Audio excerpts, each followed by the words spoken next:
मसीह में मेरे प्यारे भाइयों बहनों, गॉड ब्लेस यू। परमेश्वर आप सबों को आशीष दे। लूका अध्याय 21 कुल आयत 38। कंगाल विधवा का दान। फिर उसने आंख उठाकर धनवानों को अपना अपना दान भंडार में डालते देखा। उसने एक कंगाल विधवा को भी उसमें 2 दमड़ियां डालते देखा। तब उसने कहा, मैं तुमसे सच कहता हूँ कि इस कंगाल विधवा ने सबसे बढ़कर डाला है, क्योंकि उन सब ने अपनी अपनी बढ़ती में से दान में कुछ डाला है, परंतु इसने अपनी घटी में से अपनी सारी जीविका डाल दी है।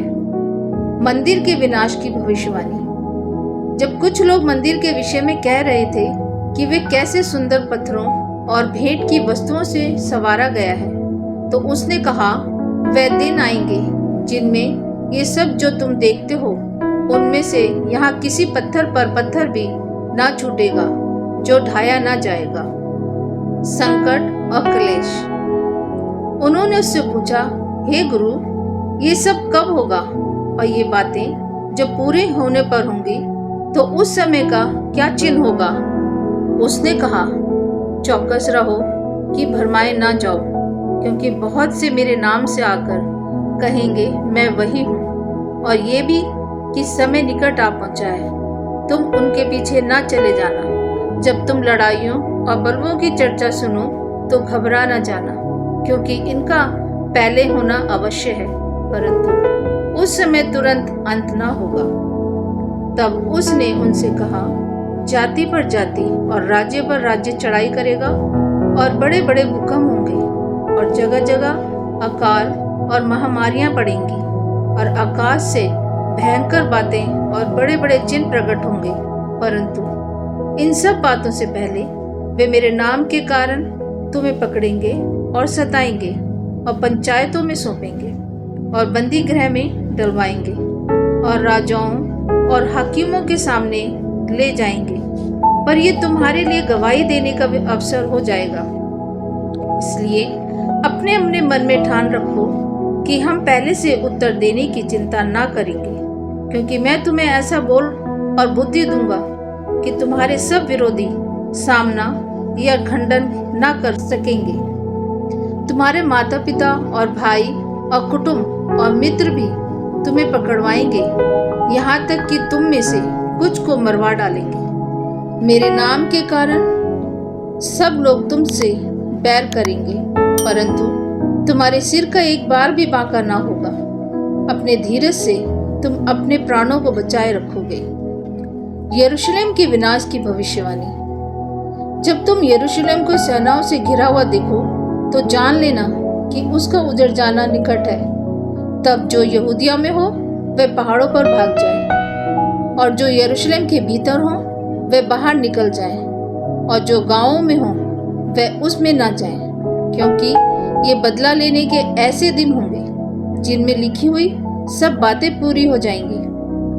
उन दिनों में जो गर्भवती और दूध पिलाती होगी उनके लिए हाय हाय, क्योंकि देश में बड़ा क्लेश और इन लोगों पर बड़ा प्रकोप होगा। वे तलवार के कौर हो जाएंगे और सब देशों के लोगों में बंदी होकर पहुंचाए जाएंगे। और जब तक अन्य जातियों का समय पूरा ना हो तब तक यरूशलेम अन्य जातियों से रौंदा जाएगा। मनुष्य के पुत्र का पुनर्आगमन। सूरज और चांद और तारों में चिन्ह दिखाई देंगे, और पृथ्वी पर देश देश के लोगों को संकट होगा, क्योंकि वे समुद्र के गरजने और लहरों के कोलाहल से घबरा जाएंगे। भय के कारण और संसार पर आने वाली घटनाओं की बाट देखते देखते लोगों के जी में जी न रहेगा, क्योंकि आकाश की शक्तियां हिलाई जाएंगी।